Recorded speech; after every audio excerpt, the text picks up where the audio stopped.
Hello everyone, જય શ્રી કૃષ્ણ. મારી channel પર તમારું સ્વાગત છે. આજે આપણે ચિકન ફ્રાય બનાવવાના છે. તેના માટે મેં અહીંયા 1 કિલો ચિકન લીધી છે ને 4 થી 5 પાણીથી ધોઈને લીધી છે ને અહીંયા આપણે લીલો મસાલો દળીને રાખેલો છે. તેનામાં મેં 25 થી 30 મરચાં લીધેલા છે ને અદરક ને લસણ તમારા હિસાબે તમારે એડ કરવાનું છે.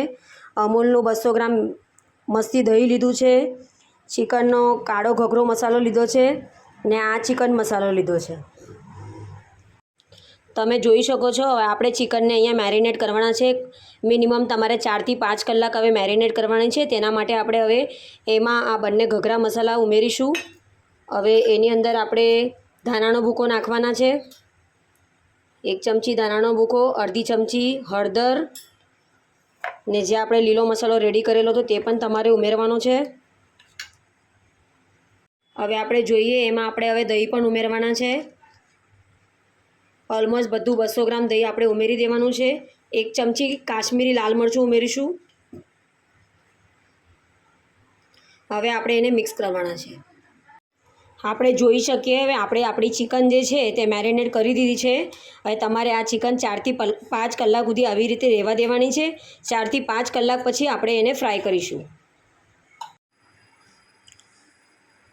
આપણે જોઈએ કે અહીંયા એક નોનસ્ટિક પેન લીધું છે. પેનમાં આપણે હવે ઓઇલ નાખ્યું છે. ઓઇલ થોડું ગરમ થાય એટલે આપણે જે બપોરે મેરિનેટ કરેલી ચિકન હતી તે હવે આપણે એમાં એડ કરીશું. આપણે જોઈ શકીએ છીએ અહીંયા આપણે ચિકન એડ કરી દીધી છે. હવે આપણે આ નોનસ્ટિકમાં ફ્રાય ચિકન બનાવવાની છે. તેના માટે આપણે મિનિમમ અડધો કલાક લાગવાનો છે. તો તમારે થોડીક વારમાં તબેથાથી એને હલાવવાનું છે ને ગેસની ફ્લેમ આપણે ઓછી રાખવાની છે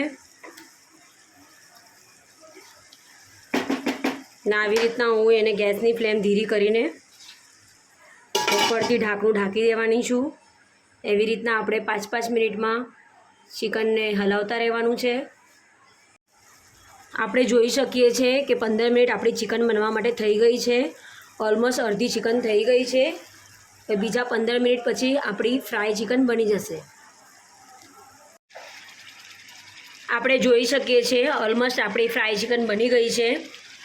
હવે તમને બધાને મારી આજની રેસીપી આ ફ્રાય ચિકનની ગમી હશે તો પ્લીઝ મારી ચેનલને લાઇક, શેર, સબસ્ક્રાઈબ જરૂર કરજો. Good bye.